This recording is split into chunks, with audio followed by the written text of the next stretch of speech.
Colonel VN Thapar जी के समक्ष बैठा हूँ। आपका बचपन कैसा रहा था सर? मैं तो लाहौर में पैदा हुआ था और वहाँ से हम पंजाब में आ गए। उस टाइम पे जो एक जुनून था सेना में आने के लिए वो बहुत तीव्र था। तो क्या आपने विजयन जी को बचपन से ही ये मतलब कहा था कि हाँ मतलब आप भी सेना को ज्वाइन कर सकते हैं? हमको कहने की जरूरत ही नहीं थी। माहौल जो था हमारे परिवार का बिल्कुल सैनिक माहौल था। 1962 के बाद 1965 में हमारी चाइनीज के साथ लड़ाई हुई, जिसके बारे में इतिहास में कोई ज्यादा जिक्र नहीं किया गया। समय की सरकारें चाहती थी कि मामला दबा दिया जाए। हाँ सर, मैं थोड़ा सा विजयन जी के बचपन के बारे में जानना चाहूंगा।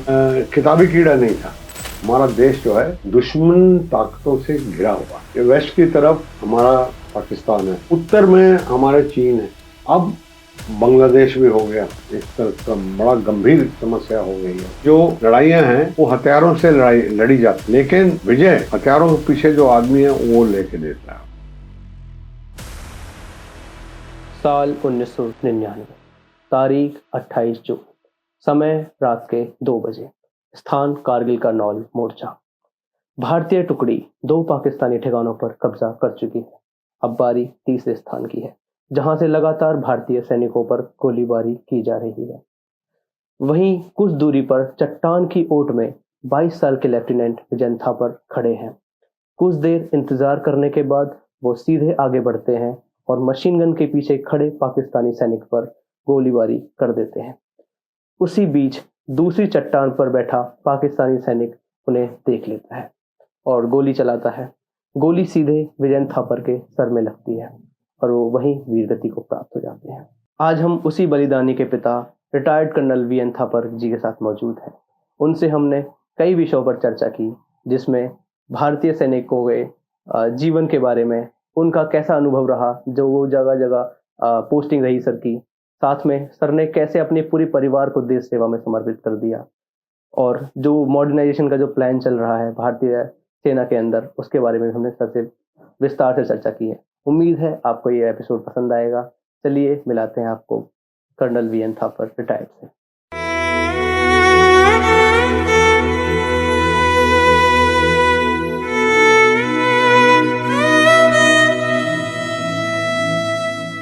नमस्कार दोस्तों, मेरा नाम मुकुल कुमार सिंह है और आप देख रहे हैं द लविंग भारत। मेरा सौभाग्य है आज कि मैं उस अमर शहीद के पिता कर्नल वीएन थापर जी के समक्ष बैठा हूं और द लविंग भारत पॉडकास्ट में आपका बहुत बहुत स्वागत है। सर, आपका जो तप है, आपके परिवार का जो त्याग है, यह सर किसी भी भारतीय से छुपा हुआ नहीं है, और आपके परिवार का जो बलिदान है सर, और आपने जितनी सेवा करी है देश की, देश इसको बहुत अच्छे से ध्यान रखता है सर। और मैं ये भी चाहूंगा कि जितने हमारे आगे के जनरेशन्स आएंगी वो भी इन चीज़ों को बहुत ध्यान रखें और आपकी फैमिलीज के लिए और आप लोगों के लिए बहुत ज़्यादा ध्यान रखें सर। सर, सबसे पहले मैं आपसे यही शुरू करना चाहूंगा सवाल कि आपका जीवन कैसा रहा? मेरा बचपन तो, मैं तो असल में लाहौर में पैदा हुआ था। अच्छा। और वहाँ से हम पंजाब में आ गए और पंजाब से हम, मेरे फादर भी आर्मी में थे, वो तस्वीरें लगी हुई हैं, और पूरे हिंदुस्तान में हम जहाँ जहाँ मेरे पिताजी जाते रहे वहाँ हम जाते रहे। तो इस तरह से हमारा बचपन बड़ा अच्छा था। आज जैसे स्ट्रेस है, आज जिस तरह की भाग दौड़ है, ऐसी तो उस टाइम पे नहीं थी। तो अच्छी तरह से निकल गया हमारा बचपन। बल्कि मैं तो कहूँगा हमने तो पूरा बचपन काटा ही नहीं, क्योंकि 15 साल की उम्र में हम नेशनल डिफेंस एकेडमी में चले गए थे। 1958 में 15 साल की उम्र में हम नेशनल डिफेंस एकेडमी में चले गए थे। और बचपन जो है वो छावनियों में कटा है। तो छावनियों में माहौल बहुत अच्छा होता है, हर एक चीज़ का, खेल कूद, ये वो, खुली जगह। तो अच्छा, हमारा बचपन बहुत अच्छा। आपने बताया अभी कि आप लाहौर में थे और फिर आप पंजाब आ गए थे, तो क्या ये उसी समय का था जब बंटवारा हुआ था भारत का? बिल्कुल वही समय था। वरना मेरे जो दादाजी थे वो भी सेना में थे, तो उन्होंने जो अपना मकान बनाया था लाहौर में, एक, और एक हमारा पश्तौनी मकान था जो लुधियाने में था। तो जब ये उधर दंगे फसाद शुरू हो गए तो उन्होंने हमको इधर भेज दिया पंजाब। तो उस समय दादाजी आपके पाकिस्तान में ही थे उस समय, या फिर वो भी वापस आ गए थे आप लोगों के साथ? नहीं, वो उनका देहांत हो गया था। देहांत हो वो गया था। बॉर्डर पे थे और सर्जन थे, तो उनका देहांत हो गया था। कि हाँ, और सर जैसे कि आपने बताया 15 साल की उम्र में एनडीए में आ चुके थे सर, तो क्या उस समय भी सेम यही प्रक्रिया होती थी जो अभी होती है? प्रक्रिया तो यही है जो अब होती है, बल्कि उस टाइम पे जो एक जुनून था सेना में आने के लिए वो बहुत तीव्र था। कोई भी अपने आप को सेना में आने से अपना स्टेटस बड़ा हाई समझता था। जैसे आजकल यूँ समझ लीजिए कि एक नौजवान जो थे पंजाब में खासकर, वो सेना में आना ज़्यादा पसंद करते थे बल्कि सिविल सर्विसेज में जाने। तो जैसे ही एक बार आप सेना में आ जाते थे तो आपका जो स्टैंडिंग थी बहुत हाई हो जाती। ठीक है, तो जैसे कि अब हमारी उम्र जो एनडीए में एडमिशन की होती है वो 16.5 साल से 19.5 साल है, लेकिन आप उस समय 15 साल पे थे। जी। तो क्या ये प्रक्रिया पहले इसी तरीके से थी, या फिर मतलब जब भी था तो उसके लिए ले लिया जाता था? नहीं, प्रक्रिया वही थी, तरीका वही था। क्या सिलेक्ट करने का तरीका, एग्जामिनेशन देने का तरीका, और जितने टेस्ट हैं सब psychological test, physical test, medical test, वो वही है, उनमें कोई चीज नहीं है। तो जैसा कि आपने बताया आपके आपका बचपन पूरा पूरा छावनी में बीता था, तो क्या मैं ये कह सकता हूँ कि छावनी में रहकर ही आपको ये प्रेरणा मिली थी कि आपने भी सेना को ही ज्वाइन करना है? हमें तो ना मुझे ना मेरे बेटे को कोई प्रेरणा की जरूरत थी फौज में जाने की, क्योंकि ये जो सेना में जाना हमारे लिए एक किस्म का पारिवारिक ऑक्यूपेशन था। पारिवारिक ये समझा गया था कि चलो लड़का बड़ा हो जाएगा तो सेना में ही जाएगा, और इसके बारे में ज़्यादा सोच विचार नहीं किया है। इसको सेना को छोड़ के कोई और चीज़ में भी हो सकता है, ऐसे कभी नहीं सोचा, मेरे लिए भी और विजन के लिए भी। तो क्या आपने विजन जी को बचपन से ही ये मतलब कहा था कि हाँ मतलब आप भी सेना को ज्वाइन कर सकते हैं? हमको कहने की जरूरत ही नहीं थी। मेरे पिताजी थे, मैं था, मेरे चाचा जी थे, मेरा भाई था, सब सेना में ही थे, एयरफोर्स नेवी में, और मेरी सिस्टर्स नेवी में शादी हुई है। तो इसलिए माहौल जो था हमारे परिवार का बिल्कुल सैनिक माहौल था। और इसलिए जैसे आप देख लीजिए, जो लोग हस्बैंड और वाइफ डॉक्टर्स होते हैं तो उनके बच्चे अपने आप मेडिकल में इंटरेस्टेड हो जाते हैं। तो हमारा परिवार था सैनिकों का, तो सेना में ही, सेना मतलब तीनों सर्विसेज में किसी में भी वो हमेशा। थापर जी मैं ये पूछना चाहूंगा एक सवाल कि जैसे कि हमारे भारतीय सेना की लाइन है सर्विस बिफोर सेल्फ, तो इसमें हम लोग अपने परिवारों का भी बहुत ख्याल रखते हैं। तो जैसे कि अब हमें पता है कि सेना में है तो जान का खतरा ज्यादा होता है, और आपने ये चीज बखूबी फेस भी किया है। तो देखिए, खतरा तो होता है, लेकिन जिंदगी का हर कदम खतरा खतरा ही होता है। जी क्योंकि आप देखिए, मैं 37 साल काट के आया हूँ, ठीक है, 2 लड़ाइयों में गए आ गए।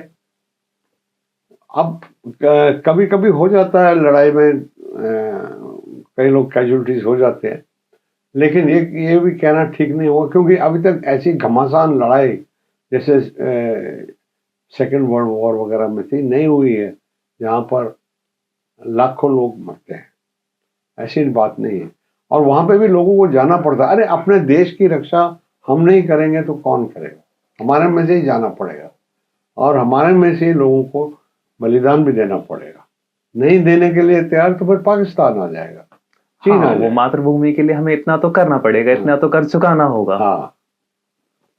तो और इसी के साथ आपका जैसे कि आपने बताया 15 साल में आप एनडीए में आ चुके थे, तो ट्रेनिंग तब भी 4 साल की हुई होगी आपकी? 3 साल की, एनडीए में 3 साल की होती है। उसके बाद 1 साल आईएमए में। 1 साल आईएमए में, लेकिन उस दौरान में वो चाइनीज लड़ाई स्टार्ट हो गई थी, वो बल्कि खत्म हुई थी। और 1962 में दिसंबर में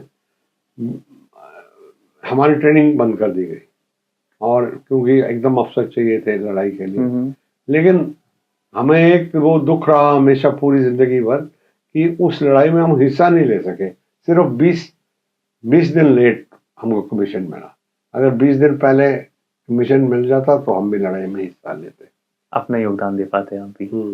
तो आप ये कह रहे हैं कि आप 20 दिन लेट रहे, तो जब आप सेना में कमीशन हुए थे तो उस समय आपकी पोस्टिंग पहली कहाँ पहुंची थी? हमको हमारी पलटन को खड़ा कर रहे थे, क्योंकि चाइनीज की जो आर्मी थी बहुत बड़ी आर्मी थी। हमारे पास इतने आधुनिक भी थी काफी। आधुनिक तो हमारे साथ तो आधुनिक थे, लेकिन उस समय पे जरा हमारी जो स्ट्रेंथ थी ना वो बहुत कम थी, इसलिए फटाफट वो बहुत तेजी के साथ नए नए यूनिट्स बना रहे थे। तो उसमें हमको नए यूनिट में भेज दिया और हम 3 महीने में तैयार करके हमको यूनिट को भेज दिया आगे सिक्किम में। तो उस समय जब आपको 3 महीने में तैयार किया गया होगा तो डेफिनेटली उसमें आपकी ट्रेनिंग भी काफी ज्यादा टफ रही होगी। तो खूब ट्रेनिंग, मतलब जवान आते रहते हैं, फिर उनको ट्रेनिंग देनी पड़ती है, उनके साथ खुद भी ट्रेनिंग होते हैं, क्योंकि टीम वर्क है सेना में। तो टीम वर्क है, आपको टीम बनानी है अपनी, तो वो टीम बनती रही। और सेना जब हमारी पलटन तैयार हो गई, रिकॉर्ड टाइम में तैयार हो गई थी, और मेरे ख्याल से हम दिसंबर में खड़े किया था हमको, और मार्च अप्रैल में हम चले गए। ठीक है, तो जब आपकी ट्रेनिंग खत्म हो गई थी, आप कमीशन हो गए थे, तो कुछ अभियान ऐसे रहे होंगे जिसमें आपने कुछ बहुत विपरीत परिस्थितियों को भी सामना किया होगा, जिनमें विपरीत परिस्थिति जो थी वो जाते ही हो गई, क्योंकि 1962 के बाद 1965 में हमारी चाइनीज के साथ लड़ाई हुई। छोटी सी लड़ाई थी जिसके बारे में इतिहास में कोई ज़्यादा जिक्र नहीं किया गया, क्योंकि मेरे ख्याल से उस समय की सरकारें चाहती थी कि ये मामला दबा दिया जाए।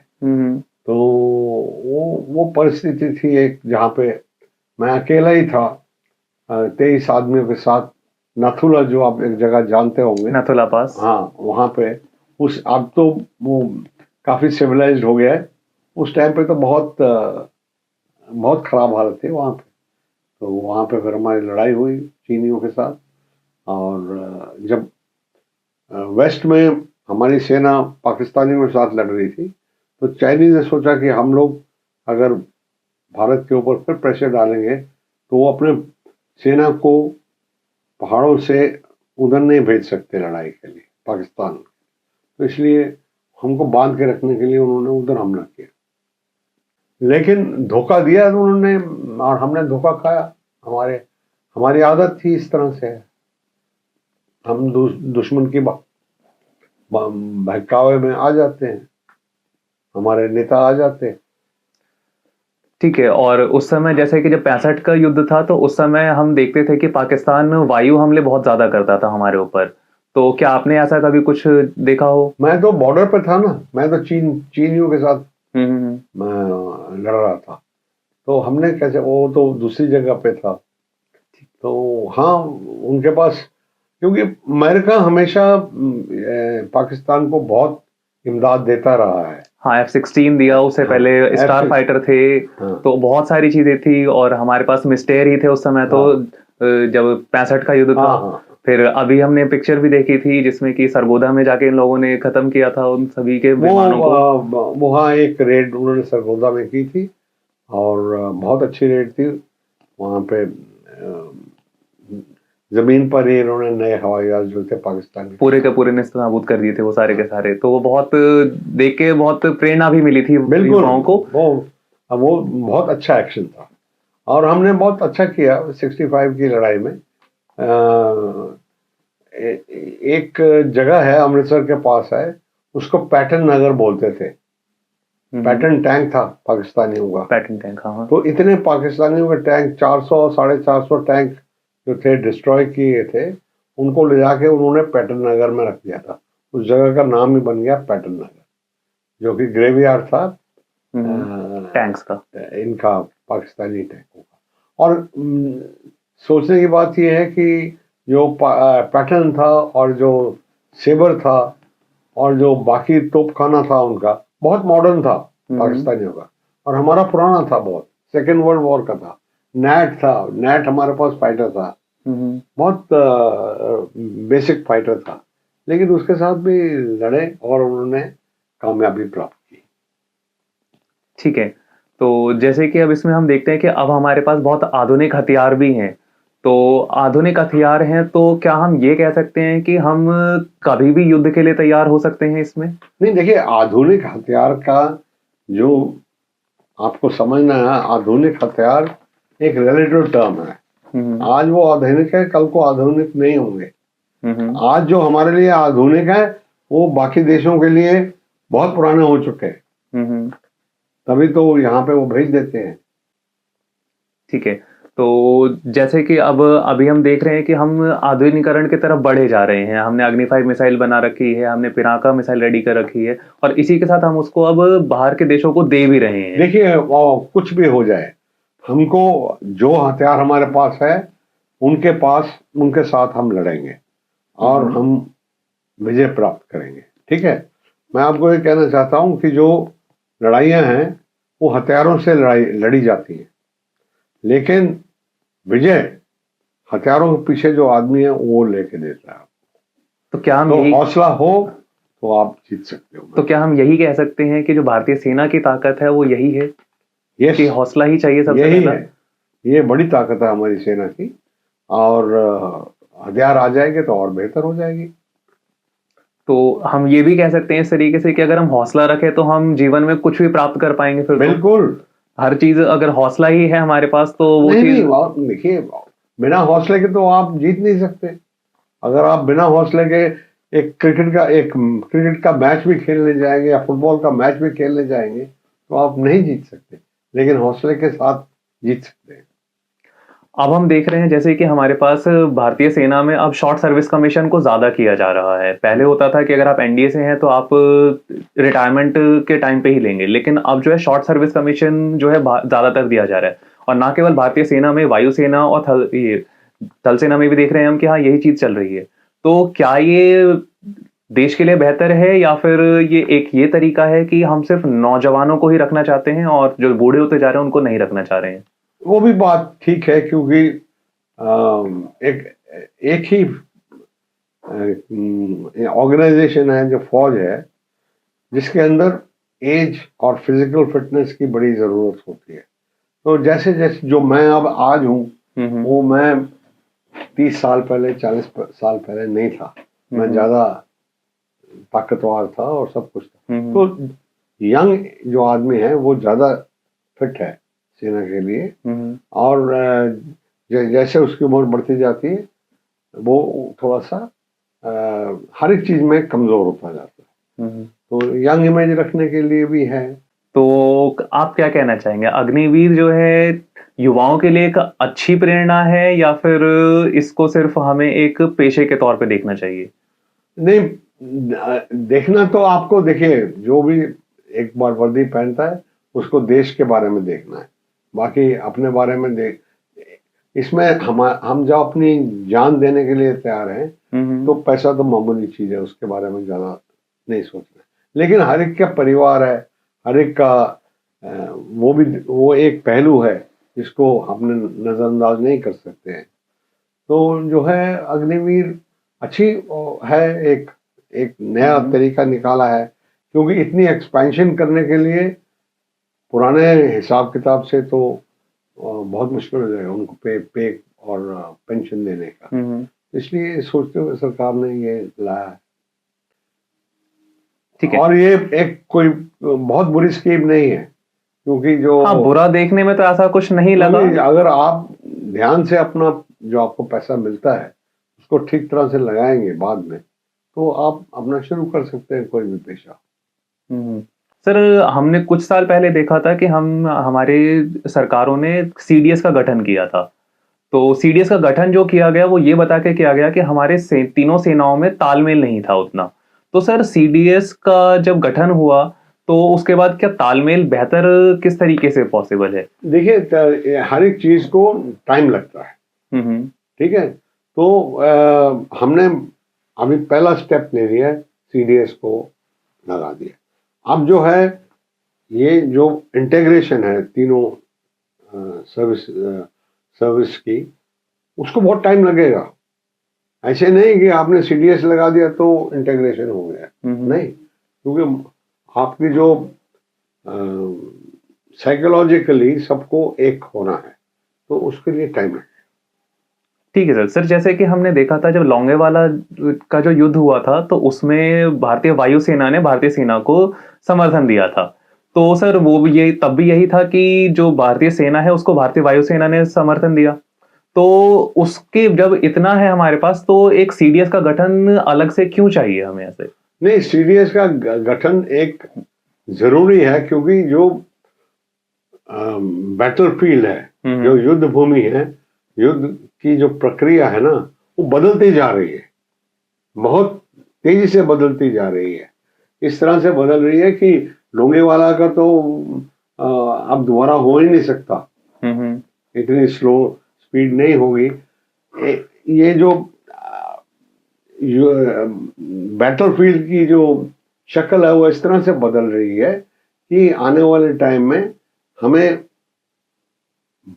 फुल्ली इंटीग्रेटेड, मतलब सेना, एयरफोर्स एंड नेवी का फोर्स जो है पूरा इकट्ठी तरह ठीक तरह से इस्तेमाल करना पड़ेगा तेजी से। और मैं आपको बता दूं, कारगिल युद्ध पाकिस्तानी आर्मी क्यों हारी, क्योंकि उनकी एयरफोर्स और उनकी नेवी को पता ही नहीं था कि ये हो रहा है, और वो एक्शन में आए ही नहीं। इसी तरह से 71 में भी इसी तरह से हुआ था। आपस में जो था उनका राइवलरी थी एयरफोर्स और आर्मी में, और उसका नतीजा ये हुआ कि देश के दो टुकड़े हुए।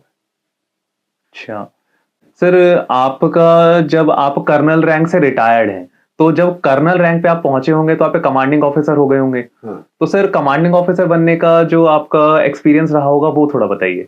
देखिए, ऐसे है कि हर एक आदमी जो सेना में आता है, खासकर जो इन्फेंट्री और फाइटिंग यूनिट्स में आते हैं, उनका एक ही सपना होता है सबसे पहले, कि मैं उस पलटन को कमांड करूं जिसमें मेरे को कमीशन मिला है।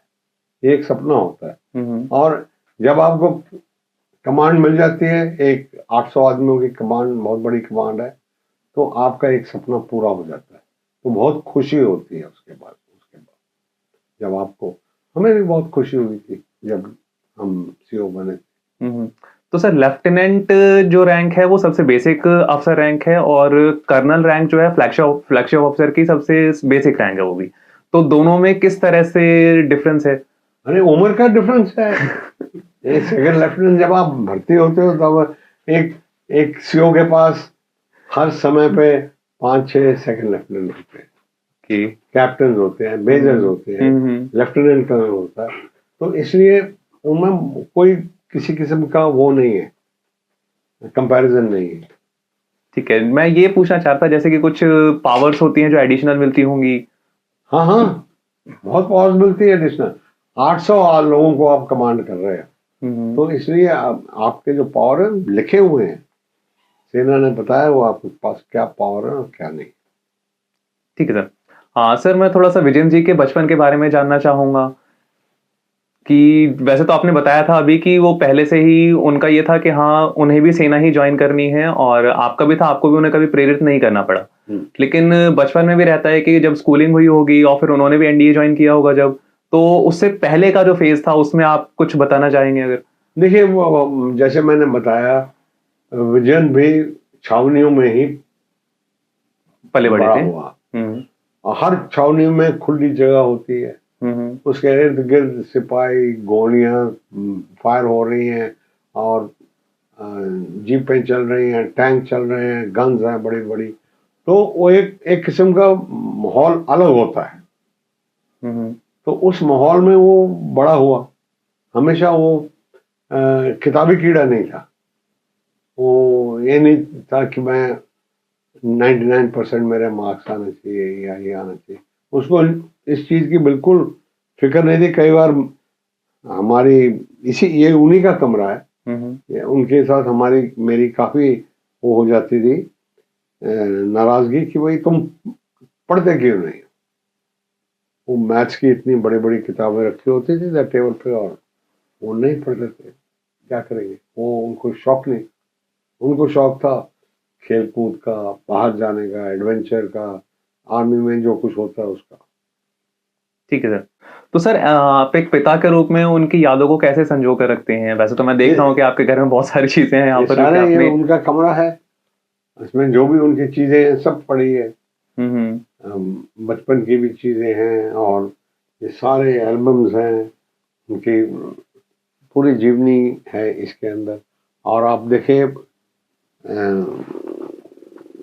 कैसे बताया जाए कि वो एक बड़ा कंप्लीट किस्म का लड़का है, बहुत कंप्लीट, जिसको बोलते हैं ऑलराउंड हर एक चीज में। जैसे ये उनके हाथ की लगी हुई है,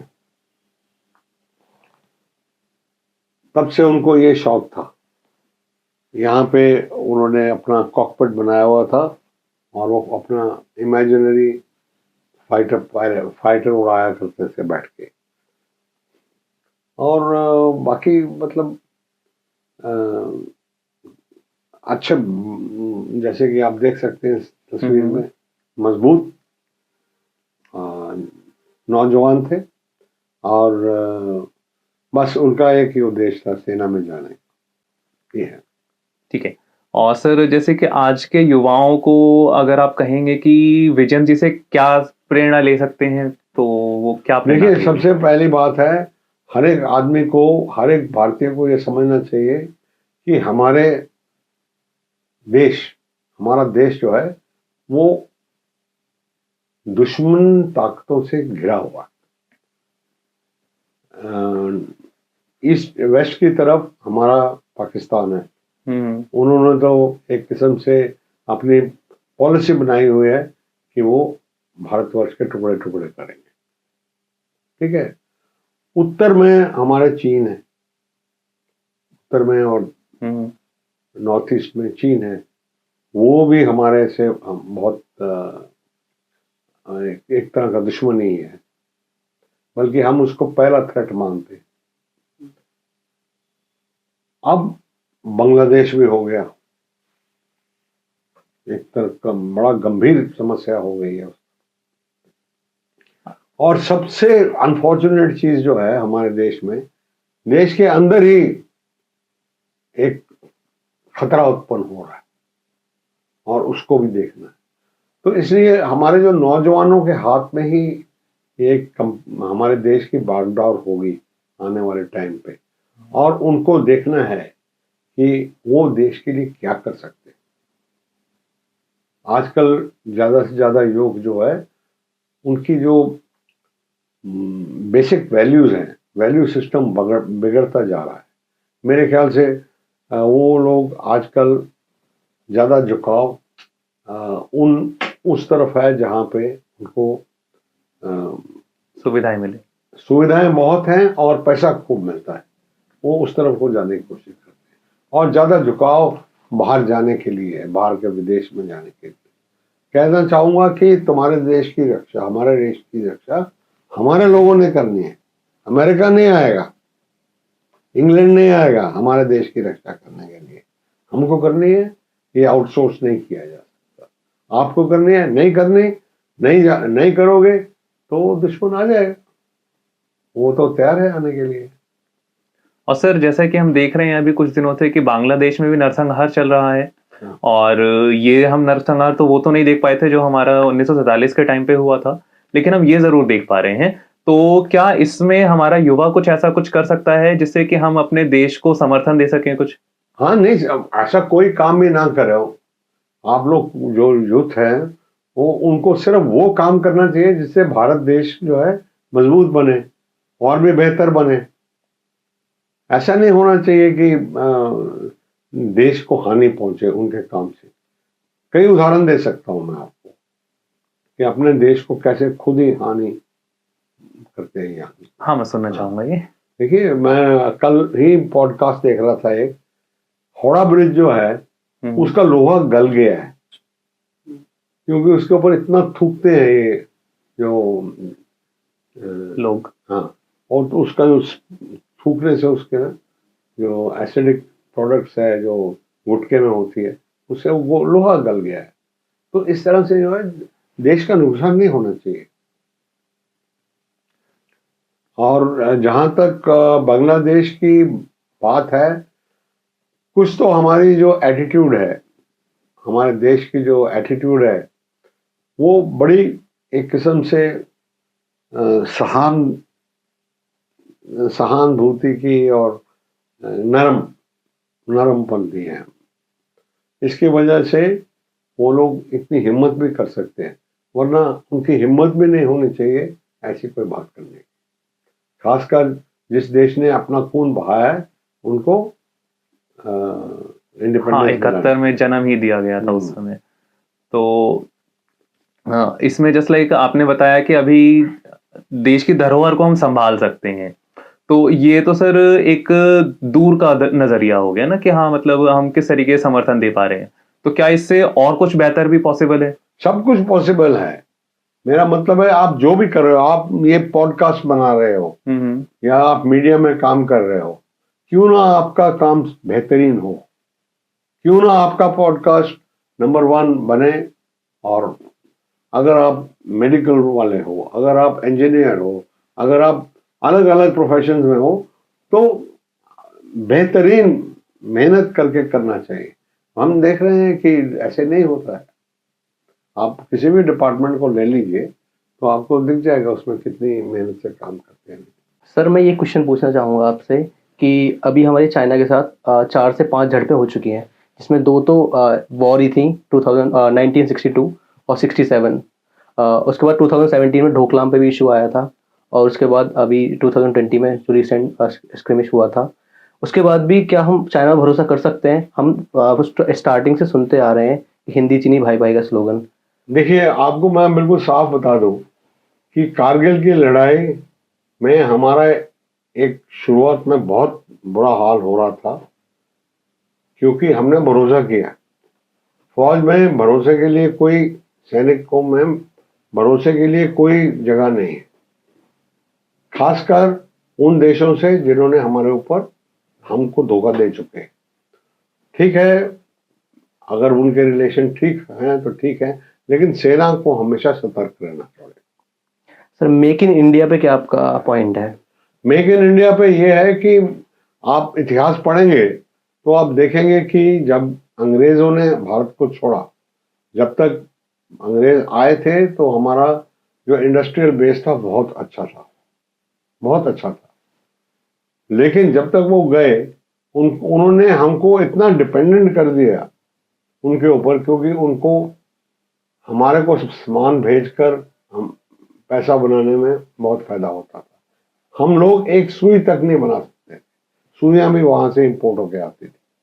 तो उस हालत में हमारा जो इंडस्ट्रियल बेस है वो कमजोर था, और उसके बाद में आहिस्ता आहिस्ता बढ़ रहा है, लेकिन अभी बहुत काम बाकी है। हाँ सर, हमने देखा क्योंकि जो DRDO हमारी जो देश की संस्थान है जो रक्षा उत्पाद करती है, उसको भी जो R&D के लिए जो बजट मिलता है बहुत कम मिलता है, लेकिन उसमें बहुत अच्छा परफॉर्म करती है वो। तो आपको भी लगता है कि प्राइवेट जो फर्म्स हैं उनको भी आगे आना देखिए, चाहिए? R&D बहुत जरूरी है, और इससे आगे मैं क्या बोलूं, ना मैं फाइनेंस में हूँ ना R&D जो है वो, उसके ऊपर गौर देना पड़ेगा। सर इंटीग्रेटेड डिफेंस जो थिएटर कमांड्स हैं, वो अभी उसका गठन चल रहा है। हमने जनरल बिपिन रावत जो रिटायर्ड जो शहीद हो गए थे, उनके टाइम से हमने स्टार्ट सुना था कि हाँ इंटीग्रेटेड डिफेंस कमांड्स जो है वो बनने वाली है। उसको काफ़ी टाइम हो चुका है। तो क्या लगता है आपको ये यूनिटी को और ज़्यादा बढ़ाएंगी, क्योंकि इसकी ज़रूरत अभी नहीं, वो मैंने बताया ना कि अभी जो स्वरूप है, युद्ध का जो स्वरूप है बहुत बदली हो रहा है। मॉडर्नाइजेशन बहुत तेजी से आ रही है, और टाइम नहीं है कि वहां से शिफ्ट करो इस तरफ और उधर से परमिशन लो और ये करो, उसके लिए टाइम नहीं है।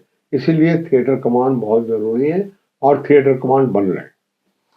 सर मैं जो कैप्टन विजेंता जो सर थे, उनके एक बात पूछना चाहूँगा। जब वो सर्विस में कमीशन हुए थे तो आप IMA गए होंगे, तो आपको कैसा महसूस हुआ था उस टाइम में? आपकी 4 जनरेशन आप सर्व करते नहीं हैं। बिल्कुल आपने ठीक पूछा। वो तो एक उत्साह ऐसा जबरदस्त होता है कि वो और कहीं नहीं हो सकता।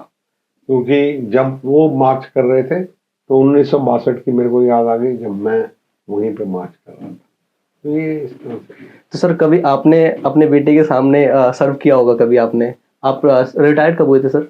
मैं रिटायर हुआ था 95 में। तो आप सर्व नहीं कर पाए थे उस टाइम पे? नहीं मैं सर, अच्छा दोनों, हाँ, हम एक साथ दोनों, में है सर। हाँ हम दोनों सर्विस में थे।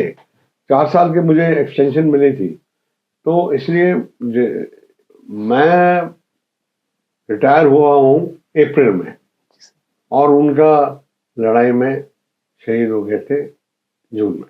तो सर अब वो कैसा पल होता था जब आप एक साथ छुट्टी आया करते थे घर नहीं पे? आए नहीं, चलो कभी नहीं आए? विजयन तो छुट्टी आया नहीं, एक बार जाके खत्म।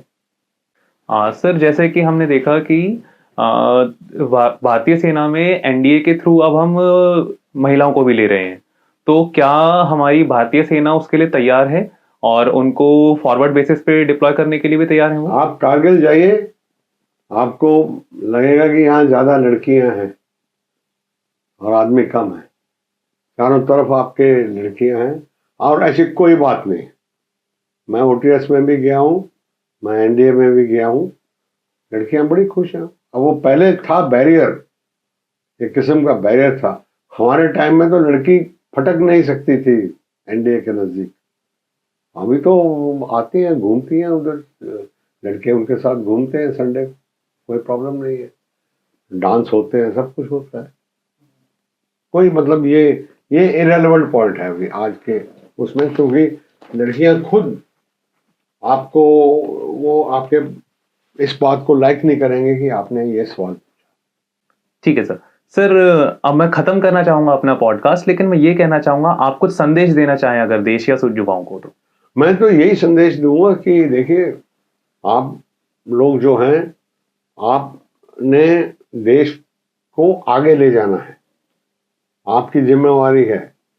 हमने जो करना था कर दिया, अब आपके ऊपर कंधे पे आएगा देश। और कभी भी ऐसा काम ना हो जिससे देश की हानि हो। ठीक है, बहुत चारों तरफ खतरे हैं, इन खतरों को नजरअंदाज किया तो हमारे लिए बहुत बुरा। थैंक यू सर, और बहुत अच्छा लगा आपसे बात करके।